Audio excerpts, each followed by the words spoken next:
Question number 132. A 10 kilogram object collide with a stationary 5 kilogram object. So मान लेते हैं कि ये फर्स्ट ऑब्जेक्ट है, उसका मास उसने दिया है 10 किलोग्राम। मान लेते हैं कि ये u वेलोसिटी से मूव कर रहा है, u वेलोसिटी से मूव कर रहा है।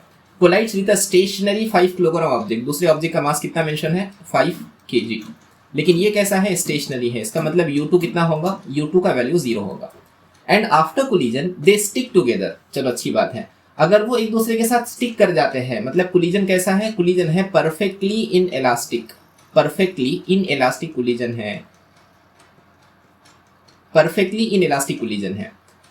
एंड मूव टुगेदर, दोनों की फाइनल वेलोसिटी सेम हो गई होंगी, परफेक्टली इन इलास्टिक है, इसका मतलब v1 इक्वल टू v2, और वो कितना है 4 मीटर पर सेकेंड के बराबर है। What is the velocity with which 10 kilogram object hits the second one.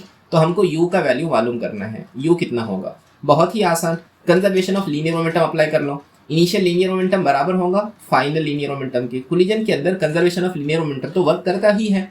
Initial linear momentum कितना, पहले ऑब्जेक्ट का मास m1, पहले ऑब्जेक्ट की वेलोसिटी जिसको हम u1 कहते हैं, सेकेंड ऑब्जेक्ट का मास m2, उसकी velocity u2 is equal to final linear momentum, पहले का मास, पहले की फाइनल वेलोसिटी, दूसरे का मास, दूसरे की फाइनल वेलोसिटी। डेटा लिख लीजिए, पहले ऑब्जेक्ट का मास कितना है 10 किलोग्राम, उसकी वेलोसिटी कितनी है नहीं मालूम, वही तो मालूम करना है। सेकेंड ऑब्जेक्ट का मास 5 किलोग्राम, इनिशियल वेलोसिटी कितनी 0, ठीक है जी। पहले ऑब्जेक्ट का मास 10 किलोग्राम, लेकिन v1 कितना कंसीडर किया, v1 कंसीडर नहीं किया, 4 दिया हुआ है, सो 10 इंटू 4 प्लस दूसरे ऑब्जेक्ट का मास कितना है 5, और उसकी भी वेलोसिटी v1 के बराबर जो कि 4 के बराबर है। डेटा लिख लीजिए बस, 10 इंटू यू, 5 इंटू 0 0, ऐड करने पर सब्ट्रैक्ट करने पर कोई फर्क नहीं पड़ेगा।